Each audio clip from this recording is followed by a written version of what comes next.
Questions do we have? What do we want to cover, guys? What do we got? I was the person that asked you about full-time versus part-time in terms of applying. hmm Just if you could go over that, please. Yeah, so just kind of like what I sent you in the chat, and then I made a post about it afterwards. When it comes to full-time roles versus part-time, you don't really want to look at remote sales from that lens. I know I have it like on job opportunities on Rep Select and stuff like that. Some business owners are more serious about it. A lot aren't.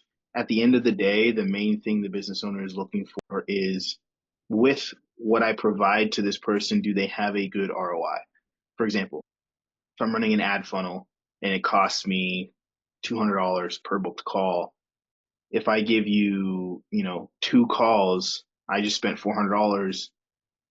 You're going to close one of them for, let's say, 5K, 10K, whatever the offer is. If I give you 10 calls and spent whatever the math is there, are you bringing in ROI? So I've seen time and time again, and I've even worked with companies where, yeah, they would rather someone that can take 6 calls per day, full calendar. But because I have, let's say, a 30% or 40% close rate on the offer, or 50% close rate on the offer, they're totally fine to just give me 3 calls because no matter what, they know every 3 calls, I'm going to close one of them. Right. So it's not, the business has zero things to lose in that case. The only time where they might not like it is if it's like a bigger company, more structured, where, maybe they have like an official sales manager in place and all those things. But even then, as long as you can make it to the team meeting, they're usually fine with you doing a smaller schedule than the rest of the people on the team if you can prove you have Yeah. you can close deals and stuff like that. Does that make sense? Yeah, it does. Because I had a call with one guy yesterday, and then as soon as I mentioned part-time, he was like, nah, and he just ended the call. Yeah, like don't say part time. You just Yeah. negotiate when the calls are going to be taken and when they're not. Like I would never use the term full time and part time. You know what I hmm mean? And yeah, like are some business owners going to be more adamant on it? Sure. But it's like when we say part time, when we say full time, like what do we mean really? Because 5 hours, like for example, most companies they might book you 6 to 7, maybe 8 calls in a day. And hmm then the average show rate will be like some companies are 70% show rate, some companies might have a 50 or 60% show rate. So realistically, you're actually only taking like maybe 3 to 4 calls a day for some of these offers. Which if we were to give a label, that's part-time, right? hmm But maybe they want you to spend the time off the call, working the pipeline, dialing and self-setting. Like there's other things you could do off of the call as well. So I just wouldn't specify it like that because there's so many assumptions that go with it when you just say, oh, because like it's not like, okay, you've got to clock in 40 hours a week when you say full time. Usually full time just means that like you have 6 slots available for calls to take. You know hmm what I mean? So then how would you go about wording it yourself? Well, I would on the like, did he ask you and say, hey, do you have full time availability? Like, was it something they asked? Yeah, yeah. Okay, so if someone's like, hey, do you have XYZ availability for calls? I would say I have this much availability for either this much hours or I can open up this many slots for the opportunity. And like, for example, what's your reasoning? Is it another job? Is it in school? What's your reasoning? Another job. Okay. So obviously, I'm assuming the goal is to, if you're on an offer, you're doing well, the close rate's good, eventually Yeah, quit that job, right? 100%. So then you make that clear. You say, hey, I can open up this many slots to start off. As I start to see that we're a good fit for each other, this is a profitable relationship, I'm more than happy to open up even more slots for the company as needed. You know what I mean? Which is true. It's like it's commission only.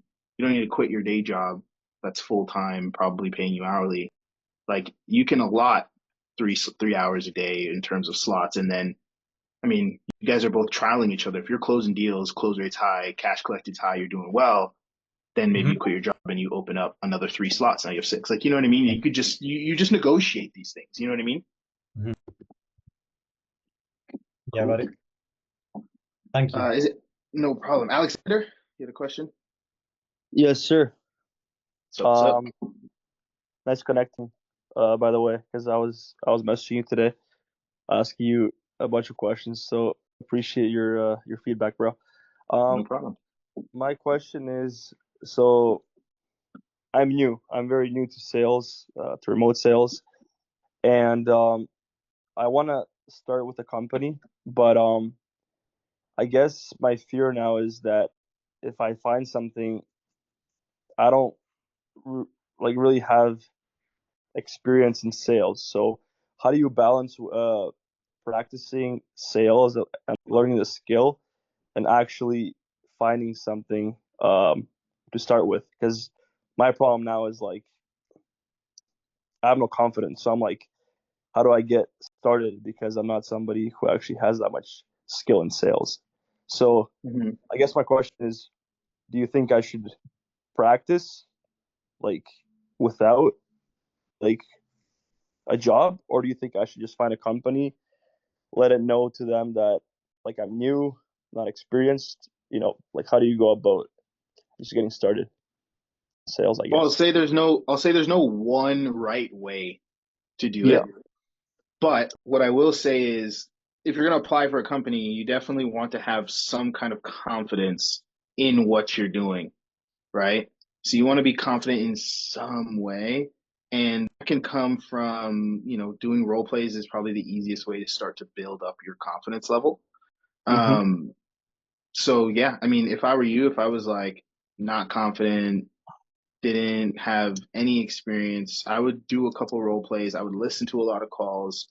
You could even focus on one niche if you wanted to get confident in selling like fitness or biz op, or pick something that you can start to build your confidence in. And another way to build your confidence is maybe pick up like a cold calling role that's really, really easy to land, and you just do it like part time whenever, because it's cold calling, so they don't necessarily care how many hours you're putting in because they're not paying for leads, right? Right. And maybe you do 50 to 100 dials or more a day, and you start building up your confidence, recording those calls, building up a bit of a track record. You're not really focused on making money, you're just trying to build proof that you can do it. And then from there you go like, well, not from there, but while you're doing that, you're applying for other roles, and then you can eventually land something awesome that you really want to do. But again, it just depends on your situation. Like, are you working full time right now? Are you like in school? Like, what are you doing now?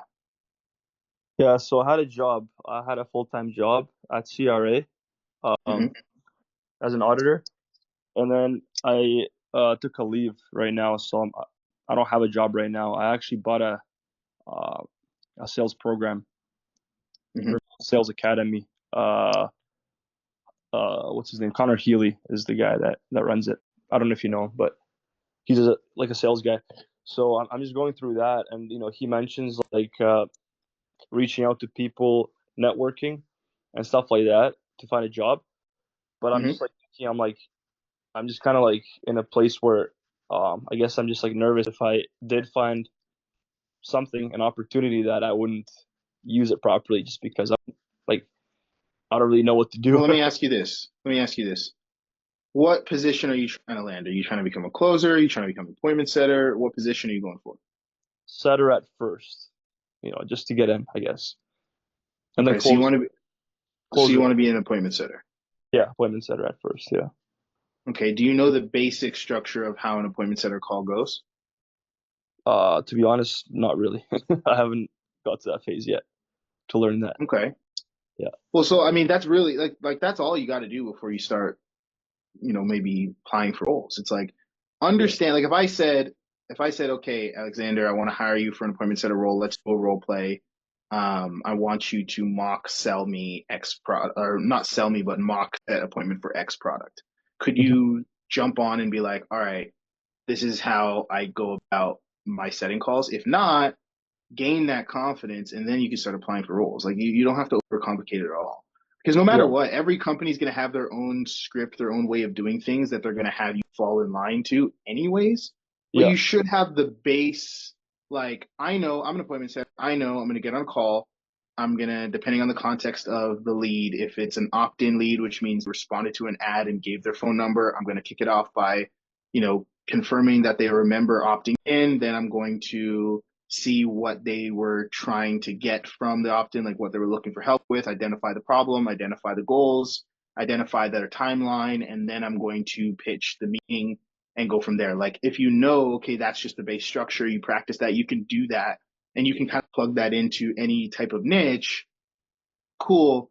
You should be able to go apply for a role, land a role, and then from there, it's just about, okay, how do I take this framework that I know and apply it to this offer? And again, if they're probably going to have their own framework, but they're probably not going to hire you if you just have zero clue on what to even do, right? Where they got to teach you from scratch. Same thing. If I want to be a closer, like, okay, I should understand how to get on a call, set the frame, figure out the reason for jumping on the call, dig into any kind of problems they might have, dig into goals, dig into solutions they've tried, dig into their timeline, consequences, all of that stuff, commitment, see if they're ready to get help now, transition into the pitch, and then have a base idea of how to handle the main objections, like, maybe a money objection, a spouse objection, fear objections, so, timing objections. Once you have that down, you're like, okay, I have some kind of ideology and framework to this.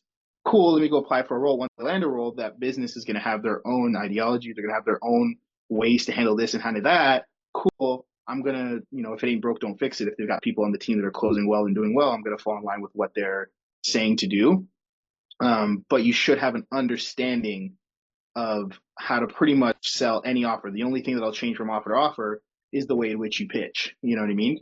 So yeah, that's the first thing I would do if I were you. If I wanted to land an appointment setter role, understand the structure of an appointment setter, appointment setting call, and then go try and land some kind of role, whether it's a cold calling role, whether it's like a part-time role because they don't have many leads, whether it's a full-time role if you can land one, whether it's a role with a base pay, that'd be awesome if you could.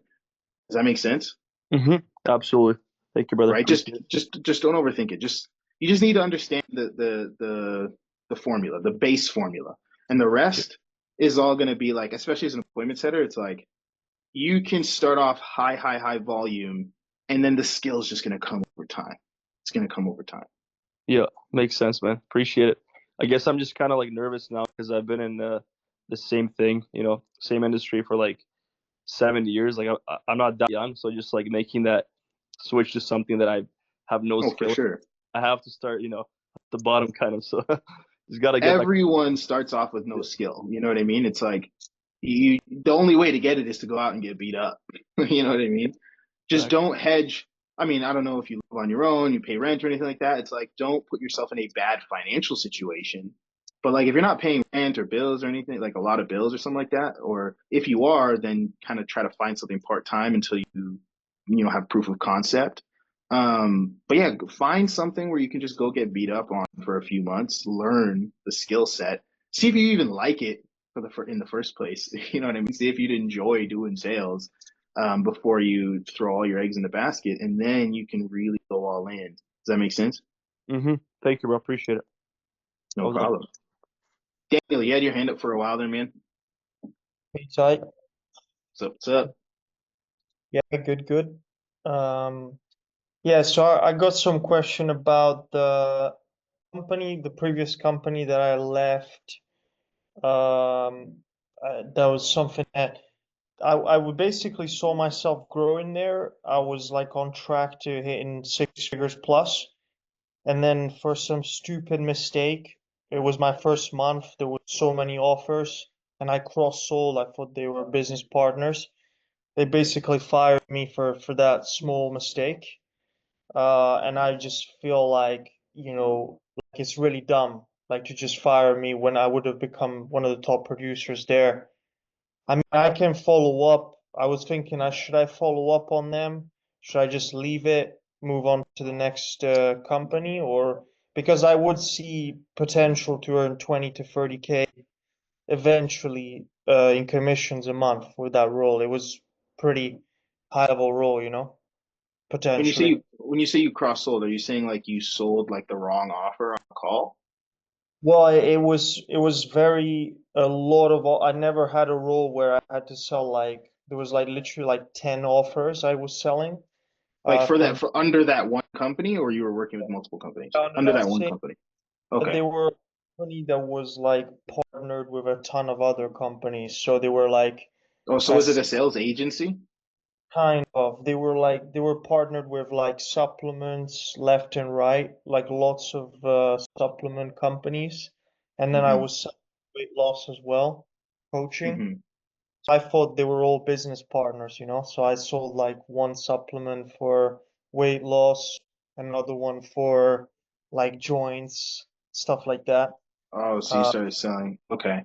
Um, and as for, I mean, if you really want to work with the company, I mean, I don't know what the terms were of which you guys parted ways or how clean or bad it was. I mean, you could always reach back out and see if there's anything you could do to get back on the team. But I mean, like, I'm not 100% sure how that relationship ended. Um, yeah, I mean do you think there's a chance of you getting back on the team? the thing is that I had a relationship with the sales manager, and the sales Hmm. manager likes me, but the HR never met her. Like I don't even know who she is. I have her email, but she just like, yeah, you know, we just kind of ended it there, like one day to the next, you know. So that Are you was the able to thing. get on a call with her and hash things out and let her know it was an honest mistake and see what you can do? Not get on a call with her. Maybe I could see, but I've got her email, and I'm just, yeah, I was Yeah, just wondering. yeah, shoot her Yeah, an email. Like, if you really want to get back on the company, shoot her an email, shoot her a heartfelt email, and let her know, like, hey, let's get on a call. I'd love to hash things out. Have you ever spoken to her? Or did she fire you via like text? never spoke to her. Yeah, she fired me. Okay. Okay, so see if you could just clear stuff up. Be like, hey, I don't like how things ended. Really love to clear things up. Like, can we get on a face to face? Can we get on a call? Discuss, just yeah, see if you can get on with her. I would, if I really want to work with that company, and then I would get on with the sales manager and see what could happen. See if he can expedite or set up that meeting if you have a good relationship with the sales manager. You know, yeah, why Mhm. not? The worst thing that Yeah, could happen is they say no, and you know what I mean. yeah, It's like you're that's still in the same place, right? So yeah, that's what I was thinking. I'll just follow up with them and then get a kind of hard answer. I'd like to get a sort of yes or no, if possible, to get a second shot.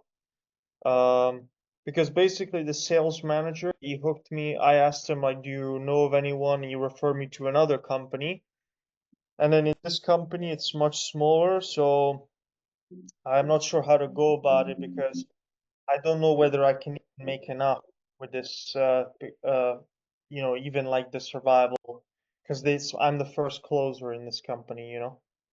hmm. So Well, what makes you think you won't be like? Well, how much revenue is the smaller company doing right now? the smaller company's doing last month he said like he said he made like 10K. So if he made Like he did 10K cash collected. yeah, exactly. Okay, then yeah, it's probably not the best company. You want like if you're jumping on a company with a closer, you want a company that's doing like at least 100K a month or more. Yeah, that makes sense. Uh, Yeah, all right. cool. Yeah, definitely get back on with the sales manager. Talk to him, see what you can do to get on with the HR lady. So you can just hash it out. It sounds like you guys didn't have like an official ending, so I mean, yeah, just see if you can hash it out. Yeah. Okay. And then on the side, like with the roles that you're sending, if I Hmm. send like emails to the sales managers or the owners and they don't reply, should I follow up a few times to get them to reply, or what do you think? If you were a salesperson trying to close a deal with a prospect, what would you do? Yeah, I would do similar. Like if I see the company's good, then follow up a few times, maybe one or two times, something like that. Yeah. So. Well, yeah, man. I mean, so you want to see yourself as an entrepreneur selling a sales service. Interviews are your sales calls, businesses are your clients, right? And you want to make sure that you're showing business owners what you would do with their leads, right? So if I wanted to land a sales role quick, let's say I found a good opportunity on Reps, like I would submit the application. I would, and there's a reason why I put top contact there and I put their name or their actual link to their social media. Because I'd click their social media, or I'd find their social media on LinkedIn, Facebook, wherever, Instagram. I would shoot them a DM, letting them know, hey, I saw you were hiring for this role. I filled out an application. Here's a little bit about me. And I would send like my Repselect profile. And then I would say in there you can find, video intro, you could find role play examples, you could find all of my history and experience. I think I'm a good fit for the role because of these reasons. And I would list the reasons why I'm a good fit for the role. And then I would say, let me know if we can connect or if there's anything else you'd like to see from me, to see if we'd be a good fit for each other. And then if I didn't get a response after a day, I'd follow up. Hey, just making sure you saw this. I know sometimes these things can get buried, right? Maybe I reach out to them on a platform where they're inactive. So instead of just Facebook, or LinkedIn or something, maybe I'd reach out on Facebook. If I reach out on Facebook, maybe I'd reach out on LinkedIn. If I could find their email, maybe I'd email them. If it's a bigger company and they have a phone number somewhere, maybe I'll just cold call the company, right? Cold call, ring. They say hello. They, hey, saw you guys had a job opportunity for XYZ position. I was wondering who I could speak to in regards to being a part of the team, right? They would have, if you're applying for a sales role, show your sales skills, right? Multi-channel outreach. Let's say I'm trying to reach out to, let's say either the sales manager or the business owner. Let's say they have a little bit of a platform where they're doing some influencing. If it's a company I really want to work with, I'm going to add them to my, what I like to call engagement list. And I'm going to start engaging with their content long term, right? And when I say engaging with their content, I don't mean like liking, putting a fire emoji. I mean like commenting meaningful comments, a few lines, maybe one line, like a meaningful extension of their post, right? So let's say I use fitness because it's the easiest one that comes to my mind. Let's say it's a fitness coach and he's talking about like macros. And I love fitness offers. I want to get on a fitness offer. I think it's a great fitness company. I will add my opinion on macros in the comments, right? Showing that I have some expertise, not only in sales, but in fitness, right? So, and again, you don't have to do all of this for every single job you apply to. But for example, the company you're talking about, 20K plus a month OTE, like that's a company you want to be on. Great marketing, great testimonials, great results. Like if it took you 6 months to get on that offer, you're fine with that. Like, why not? Because once you get on the team, you're making 20K plus a month. Who cares if it took you 6 months? Those are the companies where I'm going to do the extra work. I'm going to connect with the sales manager, connect with the CEO on LinkedIn and Facebook, connect with all the sales guys that are currently on the team. And I'm going to engage. I'm going to add them to my engagement list. And it's as easy as getting a Google Sheet, putting their name, position, and link to their social profile. And then once a day or every other day, just going to it, opening up all the social pages of, let's say you got like 10 companies that you're actively engaging with because they all have like great like offers. And then every other day or once a week, twice a week, however often you want to do it, opening up all those pages and then writing a meaningful comment under one of their posts. You do that consistently for a few months. Let's say you see them post another opportunity, or let's say you want to just do a follow-up. They're like, man, this Daniel guy, he's been, actively engaging in a meaningful way. He knows his stuff for a few months now. Your face becomes recognizable. Your profile picture becomes recognizable. Then when you DM them, you'll see they'll respond. Same thing. If I wanted to, like, I would do that with all the recruiters at some of the top recruiting companies, Closers.io, Win It Sales, Phone Sales. I'd look up all the recruiters, add them all, add those people to my engagement list. Recruiters are usually posting either about jobs or about the recruiting space as a whole. Same thing. I'd engage with them at least once, twice a week, meaningful comment.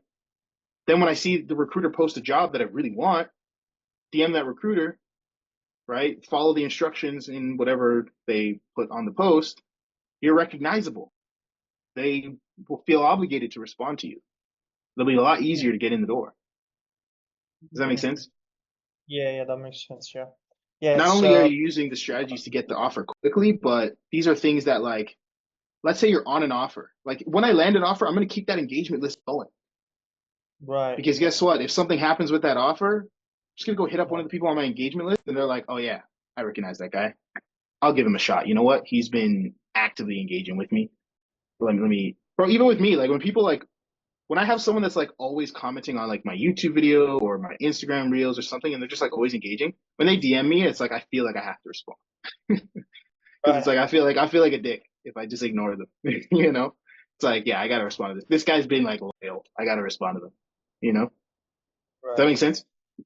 Yeah, it's definitely seeing it more as a business rather than just, shooting a couple of messages here and there. So, yeah, that makes And I a lot of saw sense. Hassan's message. I wouldn't use ChatGPT. You could use it for inspiration, but don't copy and paste directly out of ChatGPT because ChatGPT has like these little inferences that people can tell that it's from ChatGPT. It's a So bit too maybe right. if you want to use it for like an idea for what to Yeah, say, yeah, and then that's you what I like mean. reword it in your own way, Mhm. yeah, that could definitely speed up the process. Like, hey, what Yeah, would you say? Like, put the post in. Hey, there's a post from a sales recruiter that they said this. What would you say that would be like a meaningful comment that's an extension of their post? And then like take it as an idea and then like reword it. Mm. That okay, but don't just be like copy yeah. paste because you know ChatGPT they have like corporate speak, you know, So and then what they do what like I've that done double now, line thing yeah, that you yeah. could just tell. What I've actually done now is I've tailored my Gemini to the point where it just sounds human-like now. So Okay, you've whatever it like comes trained out it, with, right? yeah. So whatever it comes out with, it just sounds like how you or I would speak. If you want to take it that far, yes, you can like train the AI to do all that stuff. I just want to be careful with that general advice because some people will literally just like, oh, sweet, ChatGPT, grab it, post it, You can't do that. right? Like I've seen people like I told people to give each other endorsements. Like on Reps, like you have the endorsement section in your profile. I see people giving each other endorsements, and I saw one that was just like, this person is a highly trained. I'm like, that Yeah. is ChatGPT, isn't it? Because I know you. That's not how you speak. And they're like, yeah, I just ChatGPT. And I'm like, well, business owner, if I can tell, anyone can tell. Business owners are going to see that and be like, yeah, that's a fake Mhm. endorsement. Like it's 100%. you'd almost be so much better just putting like, yeah, this guy's awesome, at sales, like But yeah, no, you could train the language model, ask it for some inspiration, definitely helps for sure. Cool, cool, cool. And another question I had was, I think Alexander was interested as well, is do you have any templates that you currently use to keep track of like offers that you applied for or to track like progression? That right now, I don't have one personally. I mean, it's pretty simple to make one in Google Sheets, but I don't have like a template right now. I'll probably make one for the community. That's something everyone's using. Yeah, I'll probably make one. Um, I'll probably do Obviously, it there's today one sometime. on yeah. There's obviously one on reps. Like one thing I was thinking of doing, I don't know, maybe I'll do it. So one thing I was thinking of doing was like the job management pipeline of RepSelect, like building it into where you can like add your own stuff to it so that it's Yeah. not only the jobs that are on RepSelect. I might do that so that it's like it's right there. Um, but whenever you change stuff, other things break. So you gotta be careful. Yeah. Software is finicky. So yeah, I'll think about that though, because I know that's a tool that people have been wanting. And Cool, cool, cool. What else we got? What other questions we got, guys? What else we want to go over? I've Done actually already? I've got to head off right now because I've got a call to take. But I appreciate the advice that you've given today. No problem, man. You have a good one. Go crush that And call. you too, bro. Thank you. Take care. Later. I have a question. What's up? Yeah, so when it comes on to the role plays, I Mhm. heard someone saying that there's like a role play in the community, right? Yeah, so what we have right now, just share screen real quick. If you go to the community here, you can see. Can everyone see this? You guys can see this? Yeah. Okay. If you just go to book mock calls, you you could just book with someone's calendar link or post your own, of course, as well. Lots of people are posting their calendar links here. You can just go book with a bunch of people. Obviously, the newer ones, the better. But yeah, I don't have like an official slot where we all meet up together and role play. Other than actually, I do have that for like people that are part of Closer College. But I don't have like just an open free one just for the people that are on that subscription. So if you want to role play with people, the best way to do it would be to post your link in the community under the category of book mock calls. Say, hey, here's my availability. Book with me. I'm looking to do this, and then you can also scroll through and book with other people. Okay, I see. I was just curious, like, I know I asked somebody in the comments before if there's like a Discord where everybody can just join and then they can all take part in it, but it's just like, okay, you have to do it from the community. Yeah, no, we don't. I don't have a Discord community for the closer cards. Okay, that's fine. That's fine. I just wanted to know if you No guys problem. had something like that. But thank you for answering my question. No problem. Yeah. What else we got? I guess I'll ask one more question since nobody's asking it too much. I'm pretty new, so I don't want to just ask like questions that are for someone that's new, because then it's So like, feel free. you know Feel what I free. mean? We got new people on here all the time. No problem, man. Go ahead. Okay. So just a basic kind of question, like, what do you recommend? Like, because I'm just kind of like torn between if I want to do corporate sale. I mean, not that I can, just go in and get a job, but like, would you focus? I guess my question is, what are the main differences between corporate sales and what do you call it? High ticket sales, I guess, right? Mm-hmm. What are the main Yeah. differences? Yeah.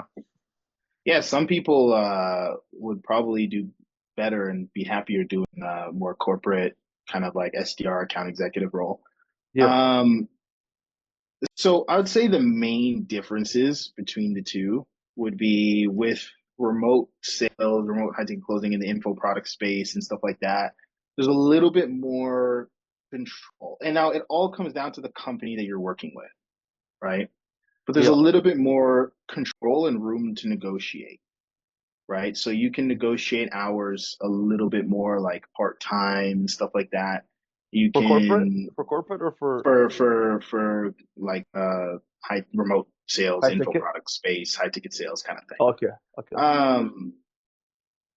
I'll say some cons are that it's a little bit less structured. Like a lot of corporate roles they come with like benefits and 401ks if you're in the States and stuff like that, Yeah.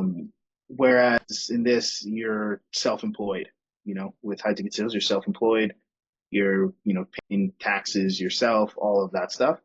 In the corporate side, they usually have bigger base pays, bigger salaries. There are some base pays and stuff with like appointment setters.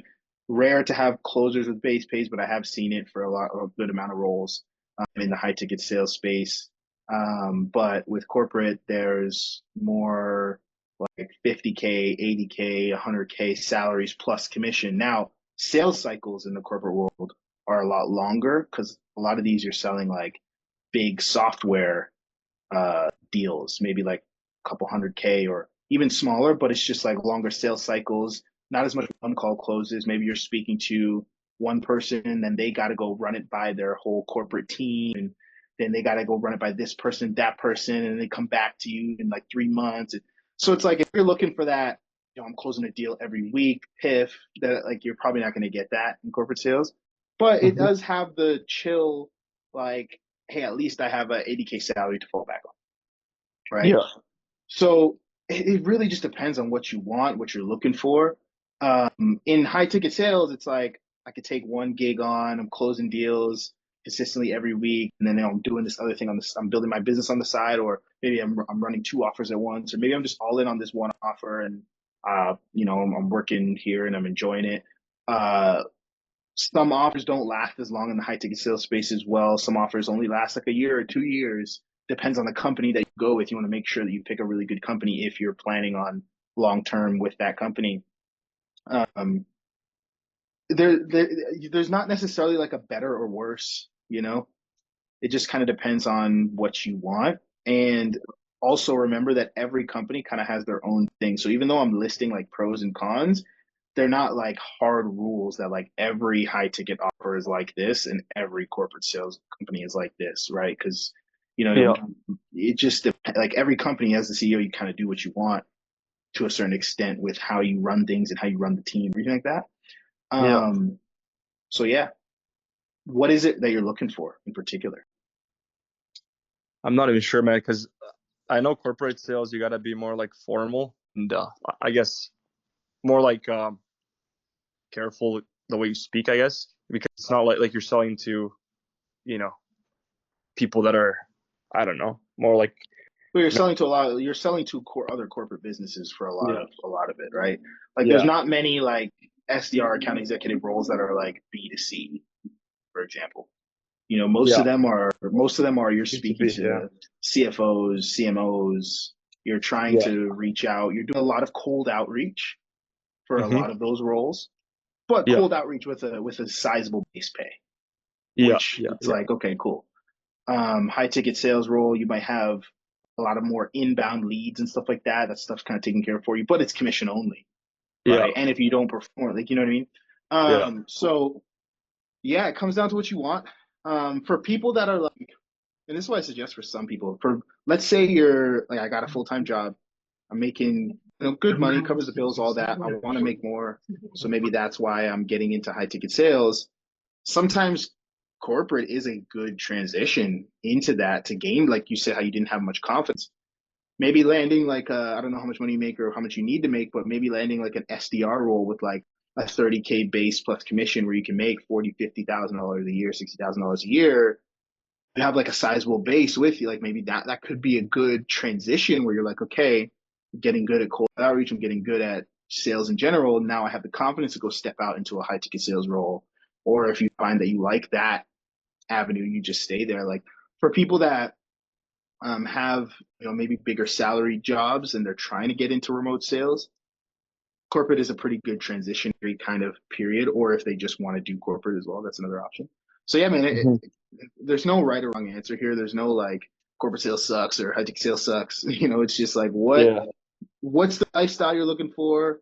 What do you enjoy? What are you going for? What's better? Because like I know there's a lot of people who I've trained so many people who are like, man, I'm just burnt out of corporate sales and I want like faster sales cycles. I'm tired of selling like 3 deals a year. Again, not all corporate sales roles are 3 deals a year, but some people are like, I'm tired of selling 3 deals a year. I want a more fast-paced environment. I want to make more money by doing it this way and da da da. So they're leaving corporate sales to get into remote sales. And then there's remote sales people who are like, I'm tired of the grind of commission only, and I would love to just sit on a 8K salary plus commission, and I'm fine if I'm selling one person every 3-4 months, and maybe I have a couple kids now, and I'm just trying to chill and make 200, 300K a year in a nice corporate role that I know the company is going to be around for years to come and not go anywhere. Like, you know what I mean? Like you're an account executive for like HubSpot. You're in a pretty good, you're not going, like that job's not going anywhere. You know what I mean? Yeah. Let's say you're an account executive for Zoom. Like that account, that's not going anywhere. It's not an offer that's gonna, shut down in a year. Like you're pretty cushy, So Yeah. who knows? Maybe corporate sales is the old man's game and young man's game is high ticket sales. I don't know. But yeah, man, it's totally up to you. I will say for like big salary account executive roles, you're probably it's going to be a little bit, you're going to need years of experience to land that. Like they're not going to, the most corporate gigs, they're not going to just like, oh, you've never done sales before, let me give you a 100K salary to come be an account executive. Like they're not going to probably do that. Not impossible. I will never say something's impossible, but the odds of you, like if I were stepping in no experience, the odds of me landing a closer role versus a account executive role, way easier to land the closer role. Oh, really? Okay. I didn't know that. Yeah. I mean, you could land an SDR role. Yeah. If I was going corporate, you'd probably have to start as an SDR. Yeah. Just because like those are like, corporate is, you're dealing with HR. They're like must have 5 years and a bachelor and blah, blah, blah. Like, you're dealing with corporate. You know what I mean? Yeah. That's when you're like, all right, let me tighten up my resume and stuff. Like, I have never used a resume in the high ticket sales world to work with anyone. Oh, really? I've never used one. I've never used one. Never needed one. Yeah. Yeah, makes sense. Because I just want to see like, the results basically, right? They don't Well, it's really like, care. yeah, Can you sell? they just get on and they see, can you sell? Like, Yeah. do you sound like you can sell? Let's do a role play and see if you can handle some of my objections. It's like, that's it. Tell me Yeah. about your experience. Oh, I've done this and this. Okay, cool. Like, let's do it. Like, you know what I mean? Or Yeah. like I've gone on offers where it was just like a referral and one interview and boom, now we're closing for them, Yeah. So Makes yeah, sense. corporate, a little bit different. Yeah. I think I'm just kind of like avoiding the, actual fear, which is I'm not really confident in my sales skills and the fact that I'm not the best like speaker. So then I have to like fix that before I even like, if I'm good, I'll find a job. It's like you'll always find a job if you're good. So I just have to kind of fix that before I even decide which route to take. I think. The Dude, fact that, just apply for roles and go land something. And even if it's like a 1 to 3K a month OTE small time company role, or if it's like a cold calling gig, just go pick something up and just see how you do and just get better.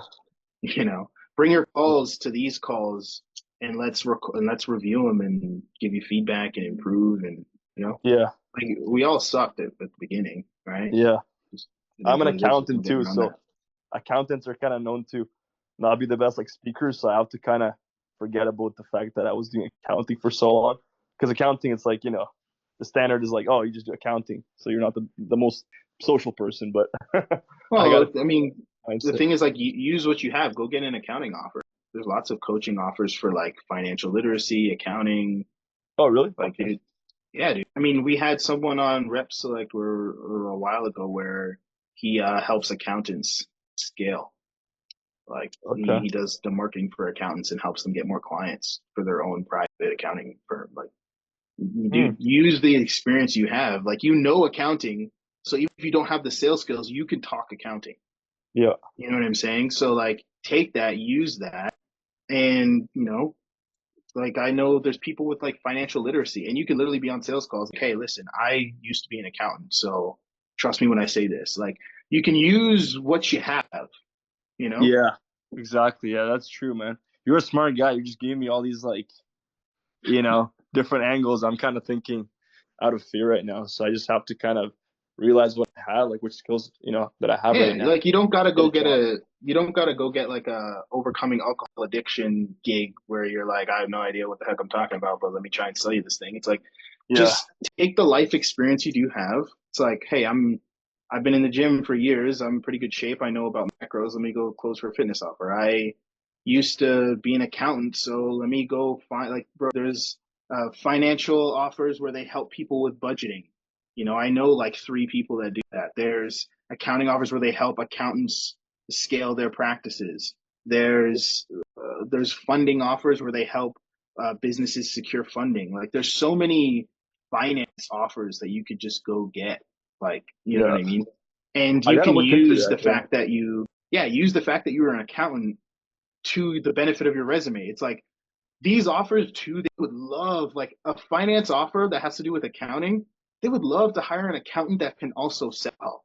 Like that's a huge point. Like when I was recruiting for a real estate offer before, the one guy landed an offer just because he had some sales ability and he also had his own real estate properties. And the offer was about helping people generate consistent monthly income through owning real estate properties. And he owned about 3 to 4 himself. So he immediately got the offer because he also like you can just get on sales calls and be like, hey dude, yeah, I've got 3 properties. It's a lot easier than being on like, hey, I have no properties, but let me sell you on why you should get properties. You know what I mean? Yeah. So Makes sense. like, dude, use what you got, man. Use what you got and be a lot easier. And it's a lot less scary because you're just talking to other accountants. Like, you know Yeah. what I mean? We're kind of similar personalities, probably. So it's not like they're gonna expect me to be like this super, energetic guy, probably. Yeah. Well, you're not coming in as a sales guy. You're coming in as an accountant who has a solution for accountants. Like, Yeah. you know what I mean? Like people, you see businesses advertise that way all the time. It's like made by accountants for accountants, made by salespeople for salespeople. Like, you know what I mean? Like you see those taglines everywhere because Yeah. people are like, yeah, cool. I'd love to like, the health offers that, when you see like a health offer and then, people that do the best, they're like doctors that got into sales. It's like they crush those offers because they're like, listen, I'm an actual doctor. I think that you should Yeah. like, you know what I mean? They Like, trust you more. Yeah, they trust you more. exactly. You're not just a sales guy. I'm an accountant who is here to have a conversation about how you can scale your accounting practice. Yeah, yeah. So yeah. Thank you, Yeah, bro. dude. Appreciate it, man. You gave me a good, No problem. good advice, bro. Appreciate it. No problem. No problem. Daniel, I think I saw you had your hand up earlier, or was I mistaken? I'm not sure. Yeah, that was right. So I had a question about an interview today, and Hmm? then I wasn't sure whether it's a good or not. I guess not really, but I mean, I wanted to ask you. So it was basically from the Rep Select, and then the guy Hmm. told he's basically just started this company, so he's balancing between two Hmm. businesses, and he's mostly focusing on like cold emails to basically I didn't understand 100% the offer, so see, this is kind of something where it was new to me, but it was like kind of helping them gain access to funds for like small enterprises, something like this. Hmm. Auto, I believe it was called. And then yeah, I mean, an opportunity like that where they haven't got a closer yet, it's all like cold, it's not like inbound. Is that typically something that, for somebody who's, got some experience, right? I mean, I'm looking to, I've closed now for 4 years consecutively. I'm looking to like really get to like multiple six figures if I can. Then maybe Um, that then maybe that wouldn't be an offer for you, right? Like we try to put a wide range of offers on the platform, so maybe like someone like Alexander could land an offer like that and start to build his confidence and his experience because that company is also just kind of getting started. They're hiring their first closer. They're not gonna Someone with like 4 years experience looking for a 20K plus a month offer is probably not going to jump on that. And yeah. you know, it's going to be almost impossible for them to land a super experienced closer. So that's where guys like Alexander could come in and help them out part time and stuff like that and help build the company. Um, so Mm. yeah, I mean, it all comes down to what you see the potential in. Am I saying that like a solopreneur hiring the first closer, like, dude, you can make 20K a month with a solopreneur that's doing like 200, 300K a month, hiring their first closer. You can also do that. It doesn't sound like that offer is, but it just depends on, does the numbers make sense? Do you feel like with your skill set you could sell it? Does the acquisition channel make sense? So, for example, let's say it's a company who's doing cold email, but they're sending like 1,000 emails a day and they're booking, you know, 6, 7, 8, 9, 10 calls a day from cold email, all inbound through their cold email. And all you got to do is go in the DMs and respond to some people, or maybe they already booked and you just show up to the calendar. That might be a good offer, even if it's not a massive team. So it's like there's no one yes or no. But if it's like brand new offer, they're not like closing many deals yet. You probably want to see that the business owners close some deals so that there's proof of concept. If what you're looking for is like a 10, 15K, 20K plus offer, you're going to run into two things. One, you either want to work with like a bigger team. Maybe they got 5, 6, 7 closers. Closers are already on the team doing that revenue. Or it's a solopreneur that's doing 150, 200K either by themselves or with one other closer on the team. Then you can step in and be like the second or first closer and kind of take over. And, if they're doing at least 150, 200K, wouldn't be the most obscene, absurd thing where you could step in and close 100 to 200K worth of deals as well. Um, and it doesn't, and then you can, especially if it's like a solopreneur, you can negotiate. If you're the first closer, you can negotiate different percentages. Don't think that you have to just come in and make 10%. I've worked with companies where it was a solopreneur. He's doing like 50, 60K a month. And I came in and started closing for him. And we didn't even do meetings. It was just, he had a VSL off YouTube. He ran YouTube ads. They booked right on the calendar. And I came in and I was closing for 20%, right? It was we were closing at 40, 50%, and I was getting 20% of the deal. And boom, away we go. I was taking a couple calls a day, doing it part time, making good money, right? So like, yeah, you could find a solopreneur that's doing 200K a month, 150K a month, and you negotiate 20%, and you could still make 10, 20K a month in that scenario, right? I know some people that only work with like solopreneurs like that because they don't like the whole idea of being a part of like this mass team with the sales manager and showing up to all these team meetings, stuff like that. So just decide what you want, you know, and you can go for that. Yeah, that makes a lot of sense actually. I mean, if they, that's the thing, is that the volume of calls per day, right? That has to make sense. Because Yeah, if it's like it's you just just do the math. Do the math. What's the price point? What's the current show rate? What's the average cash collected per deal? How many calls are they booking? Cool. Based on this math, probably make this amount of money, right? And am I willing to do that? Cool. If it's a big team, like they've got it, like that's if it's solo. If they got a big team, obviously you're still gonna look at those numbers. But simply, I'm like, okay, like if I was gonna look for an offer, right? And I was gonna do it with like a bigger sales team. Let's say, okay, who's the top producer? Who's the bottom producer? What inputs are they doing to produce those numbers? What inputs is the bottom producer doing to produce those numbers?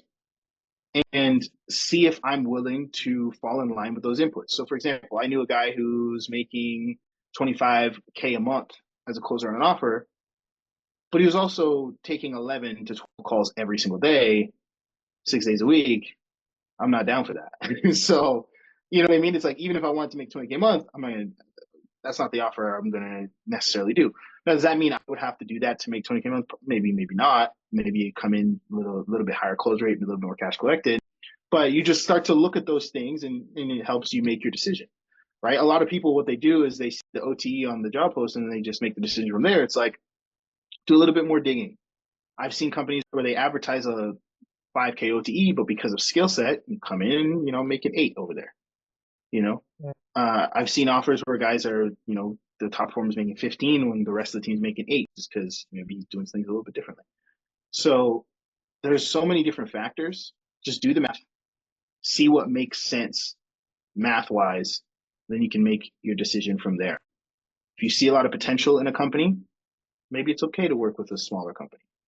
If you just want more of like proven, this is structured out, then maybe you only go with big companies.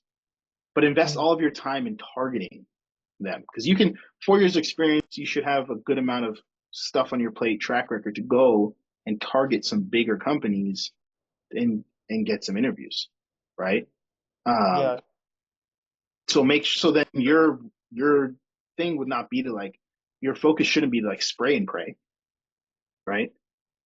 Your focus should be to build really key relationships with some recruiters and sales managers at companies have teams that are doing really well, right? You can reverse engineer it as well. Like there's so many ways to find these things. Obviously, Rep Select, great way to find some great companies. But then there's also who services some of these companies. You see it all the time. Marketer starts flexing on the timeline about how he helped his client hit $1 million a month. You see closer talking about, hey, I made 30K in commissions this month. You see all of these wins everywhere. Reverse engineering. Okay, see if you can find where that closer works. See if you can find what company that marketer's talking about. Right? You see coaches. Hey, how my client was able to do 200K cash collected with our marketing system or whatever. Okay, they post the win. Usually, what's in that win? The name of the client. Look up the name of the client. See if you can find the company. Reach out to the client directly. Like testimonial hack. Bro, the amount of people I've helped land offers just by hacking other companies' testimonials that help the companies that they want to work with. If I wanted to work with an Airbnb offer, I'm going to go find who coaches Airbnb offers. If I want to work with a fitness company, how many businesses say we'll help you scale your fitness practice, like offer? I'm going to go find them, look at their testimonials, look at their wins, and then reach out to some of the wins, right? If I wanted to work with an agency, I'm going to find the people that scale agencies and then see who their clients are, who are their top clients, and reach out to them, right? So you can reverse hack and find some of these really good offers by doing that. Does that make sense? Yeah. And about the roles, because I mean, it is remote sales, but I've seen companies where there's an opportunity to do like a hybrid kind of thing, where you actually have the office, you work with a team sometimes. Yeah. What is that? Is it typically called something? Is it just like a hybrid role? Or if I wanted to land a role like that, where there might be the Some opportunity, office days, some. yeah, like to actually be in person, like if I really kind of look up and I really want to learn closely to the business owner, right? Uh, Mhm. is there a way to go about that, or Well, you just look for roles that also advertises on site, yeah, like on LinkedIn. I mean, there's a lot of like corporate sales roles that do that, but you can just look at roles that advertises on site and remote or hybrid roles. Look it yeah, up. Yeah, if you really wanted to do that. I mean, obviously you would have to be close to you, but then again, I've seen people work with offers where it was hybrid, but he would just like fly out like once every month or 2 months to go hang out with the team for a bit. Like there's lots of roles. Some roles will, if you prove that you're good enough, they'll relocate you to go be a closer for them. They'll pay to relocate you and pay like for your, that's like if you can land like a, maybe like acquisition.com with Alex Hormozy or like a Grant Cardone's team. Sometimes they will pay, for your rent for 3 months in the new city or something when they relocate you. Those are like really big companies mostly. But yeah, there's lots of on-site teams as well. You just got to look for them. hmm okay, okay, gotcha. All right, that's helpful. Thanks for that. No problem. And then Sandra, you put in the chat, are there any good music production success artist coaching offers? Yeah, I've worked with some music coaching offers where they help artists scale, where they help artists like get more gigs. Yeah, I've worked with companies like that for sure. There's a good amount of them. You just gotta look them up. And yeah, any follow up questions on that, or you're just seeing if it was possible? Yeah, there's a bunch of them. There's a bunch of them for sure. Um, there's also like ones where there's ones where they help like the artists get gigs, and there's ones where they help them learn how to play guitar or something like that. These oh, I didn't see your question. Let me see. I would like a list of some detailed questions to ask potential manager. What do I need in order to be successful? Some detailed questions to ask potential managers. So like what you're saying, like what kind of questions could you ask in the interview? Is that what you're saying? Okay. So when it comes to interview questions, I always want to ask questions that are in alignment with what the business owner is looking for. If you go into the school and then you go to the classroom and then you go to the Rep Select little course there's a video on like how to answer interview questions. At the end, I do go over some good questions that you can ask back. But one thing I'll say, you can check that video up, but one thing I'll say here is, some questions I like to ask would be like, obviously vision for the company long term. I might ask a question about what are some of the things that I need to focus on or should focus on in the first 30 days to make sure that I ramp up into KPI as quickly as possible. The biggest thing is you want to make sure that you're asking questions that the business owner or the interviewer, whoever's interviewing you, cares about, not always what you care about. A lot of people on their interviews, they're saying like, so what's the OTE? What does lead flow look like? Da, da, da. But you can kind of throw them off and stand out by saying like, hey, what's the cost per acquisition right now? And what are some things you feel like I should focus on to bring that down? On what are some of the key factors that you've seen in reps that had the lowest cost per acquisition versus reps that are bringing a little bit higher cost per acquisition? Like you can ask questions like, what is the theme? What is the thing that the team's working on right now that I can, possibly help with? You can ask questions like, just like I always say, like a ramp up question. So a question that shows that your intention is to ramp into KPI as quickly as possible. A longevity question, a question that shows that you want to be here for the long term, you want to grow with the company. And then I like to ask a like kind of team question that shows that I don't only care about my performance, but I want to see the whole team and the company win as a whole. So that's just what I'm thinking about when it's like, what questions should I ask? Is those kinds of questions, because then it shows that like, okay, I care about these things as the interviewer, they care about these things, and there's alignment here. So yeah, hopefully that helps.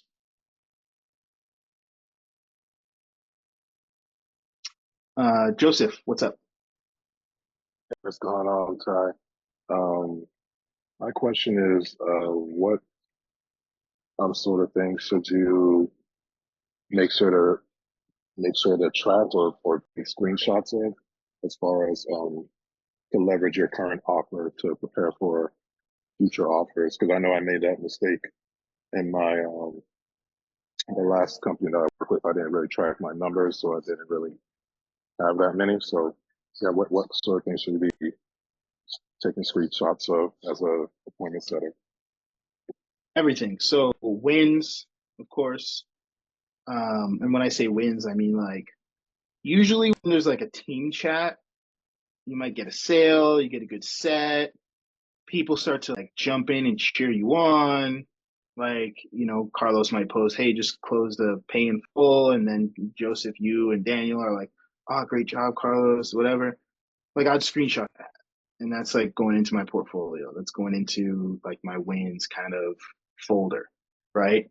You can see like deals, like usually when a deal closes, you see like the deal information. It'll say like closed by Daniel, set by Gerald Joseph, package you sold on, amount they sold for. Like when someone processes a deal, it might go into Slack, screenshotting that as well, right? Probably blur out the customer's name and any like phone number and email, but just to show, look, these are deals that I was a part of being processed. Usually you'll have a tracking sheet where it's like dials today or DMs today, sets today. You got your tracking sheet and closes today, show rate, all that stuff. Screenshot in the tracking sheet, right?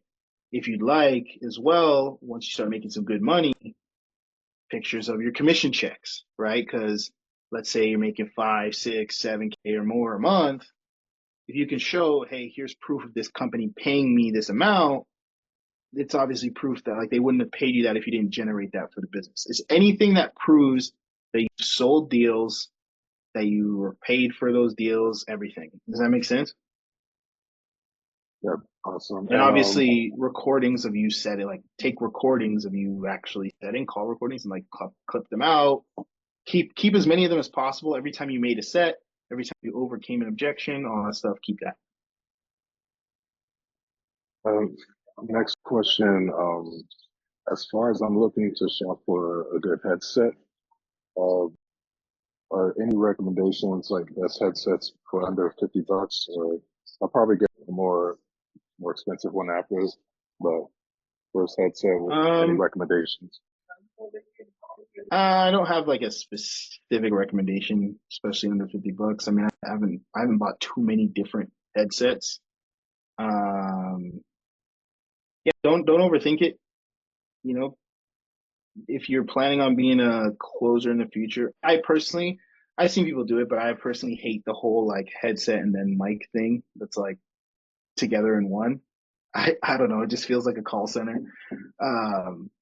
I personally don't like it, but I mean, I'm sure it's fine, but just any headphones that you can hear them, and then your mic, like just a decent $20 mic will be fine. Like just almost anything is better than the computer audio. Like even as simply as like just plugging in like a lavalier. Like this one was like $15 on Amazon. Like you could plug this in and this has pretty decent audio, It doesn't need to be anything crazy. Yeah. I'm definitely trying to avoid doing Bluetooth because it's just not reliable. I've had complaints in the past with it dropping in and out, and I was like, I can't afford that on being on a call. And Just get a USB mic. yeah, Like I've gotten like I think my first ever USB mic was like a Blue Snowball. Can't remember how much it cost. It was years and years ago, but I think I still have it in the corner there. But yeah, it was like one of my first ever mics, and that worked great for calls. It worked great for YouTube. it was great. There's also like you can get a Yeti, it's a little bit more expensive. But there's also like those cheap like little kits that you can get at like Walmart and stuff like that. Or just any like little desk mic will work better. That's just USB that you just plug in your computer. You'll be fine. And then just any like headphones. You know, you can get a corded headphones, you can get Bluetooth headphones. But yeah, I think you don't have to overthink it. That makes sense? Cool. Thanks. Yeah. Cool. Last question here I'll answer before we hop off. I think we put Sandra here, put one in the chat. What's a tip for those that don't have a portfolio yet or sales training aside from past sales jobs with okay performance, nothing amazing? When it comes to performance from other sales jobs, it's all about how you frame the experience. So that's one thing that we do a lot on these calls sometimes is we help people, like you guys just list out what it is you've done, and then, you know, I can help you frame the experience in the best light, take the information that, you know, sounds the sexiest and bring that to the forefront. But everyone can create a portfolio. And what I mean by create a portfolio is if I was getting into remote sales for the first time, never done anything sales ever, I would do role plays and I would pick a niche and I would create a portfolio to showcase that I'm an expert on that niche, right? So let's say I really wanted to get into music sales, like music, like helping, you know, artists, you know, get more whatever, like more gigs or whatever. I would do a bunch of role plays pretending to sell an offer like that, and then I would clip it out and make it sound well, I would clip it out to showcase the things that the business owner want to see. So I'd have a couple, like, it depends if I want to be a closer or an appointment setter, let's say closer. I would have a couple full calls, and then I would have a 5 minute example of me kicking off the call. And that's just a solo clip. So if that's what they wanted to see, they would be able to just click it and hear that. I'd have a 5-10 minute clip of me handling a fear objection, pricing objection. Then I have another clip of me handling the spouse objection, timing objection. Then I have another clip of me doing discovery where I'm digging into the problem, really discovering pain, and really fleshing out their goals. Then I have another section where I'm doing a good transition and showing an awesome pitching a music offer. Then I'd have another one where I'm doing consequence section and maybe challenging the person, maybe going over the solutions they tried. And I just have all these little clips. And the reason why I say clips instead of just video, like, you know, full role plays, although I'd have a couple full role plays, but the reason why I wouldn't only have full role plays is because a lot of times business owner just wants to see certain things, right? If I wanted to hire someone and I'm like, hey, spouse objection, that's like the biggest objection we get. I'd love to see how Sandry handles a spouse objection. And then I open up your portfolio and there's just like 5 1-hour role plays, and like, man, one, I gotta guess which one has the spouse objection, if any of them have it. And 2, I gotta watch the whole hour. I could probably skip to the end. But let's say I want to see something in the middle of the call, like I just want to see how you dig into pain. I have to like skip around and find it. They're just not going to do it if they have to do all that, right? But what will look really, really good is if you have like, hey, here's an example of this, and they can click exactly what it is they want to see. And the reason why I say pick a niche is because if you don't have the experience, the easiest way to land a role is to expertise on one thing. So they're like, all right, this person is the expert in selling music offers. This person's really good at this. They're really focused on this. It's a lot easier than like, and it's just better than, because like what most people do is they just do role plays pretending to sell like a how to become a closer thing. Like they just like that's what a lot of these programs say. They're like, oh, just sell our offer. Just pretend you're selling someone on becoming a closer. And it's like it's good for practice, but then the role recordings are useless because like no business owner is going to care about how those role plays sound. And then on top of that, you're not gaining any experience talking to people that have the problems of the thing you're actually going to be selling, because 90% chance or more your first offer is not going to be like how to become a closer offer anyways. So you might as well start to get some kind of experience selling the thing that you might most likely be selling. Does that make sense? Cool. Hopefully that helps. Hopefully everyone got value from this. If you did, get any value from this